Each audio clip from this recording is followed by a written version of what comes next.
మిథున రాశి వారికి చేపట్టిన ప్రతి కార్యక్రమంలో ఏదో ఒక టెక్నికల్ ఇష్యూ రావడము, ముందుకి వెనక్కి జరగడము, ఏదో ఒక ఇష్యూస్ అనేవి ఏర్పడటము, ఈ మీటింగ్స్ ఉంటే అవి పోస్ట్ పోన్ అవుతూ ఉంటాము, పనులుంటే ఇవాళ రా రేపు రా అని తిప్పించుకోవడము, ఈ రకమైనటువంటి పరిస్థితులు పరిణామాలే ఎక్కువగా ఏర్పడుతుంటాయి. ప్రభుత్వ సంబంధమైనటువంటి వ్యవహారాలలో మధ్యవర్తుల జోక్యం ద్వారా మంచి ఫలితాలను అందుకోగలుగుతారు. పోటీ పరీక్షల్లో పాల్గొనే వారికి కాలం అనుకూలంగా ఉంటుంది. కొత్త ఉద్యోగాల కోసం రాసే పరీక్షల్లో మంచి విజయాన్ని సాధించగలుగుతారు. ఇంటర్వ్యూలలో మాత్రం కాస్తంత అప్రమత్తంగా ఉండండి. ఆఖరి నిమిషంలో మార్పులు ఏర్పడే అవకాశం ఉంది. తగు జాగ్రత్తలు పాటించండి. దూర ప్రయాణాలు, ఆకస్మిక దూర ప్రయాణాలలో సెల్ఫ్ డ్రైవింగ్ అవాయిడ్ చేయండి. పర్టికులర్గా పబ్లిక్ ట్రాన్స్పోర్ట్ కావచ్చు, లేదా ఇతరులను డ్రైవర్గా నియమించుకొని మీరు వెళ్ళగలిగితే అన్ని విధాలా మంచిది.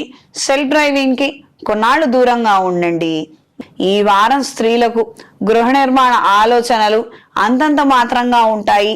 అన్ని ఏర్పాట్లు చేసుకున్నప్పటికీ కాస్తంత అసంతృప్తి, కొంతమంది నమ్మకస్తులు దొరక్క వెనకడుగు వేసే విధంగా ఉండవచ్చు. ఆర్థిక పురోగతి రీత్యా మీరు తీసుకునే నిర్ణయాలలో స్వల్పమైన మార్పులు ఏర్పడతాయి.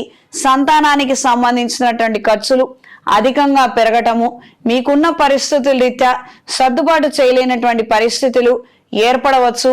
వాళ్ళనేదో ఆలోచనలు మార్చుకోమని మీరు చెప్పే ప్రయత్నాలు అంతంత మాత్రంగా ఉంటాయి. రుణాలు తీసుకునే పరిస్థితులే ఎక్కువగా ఉన్నాయి.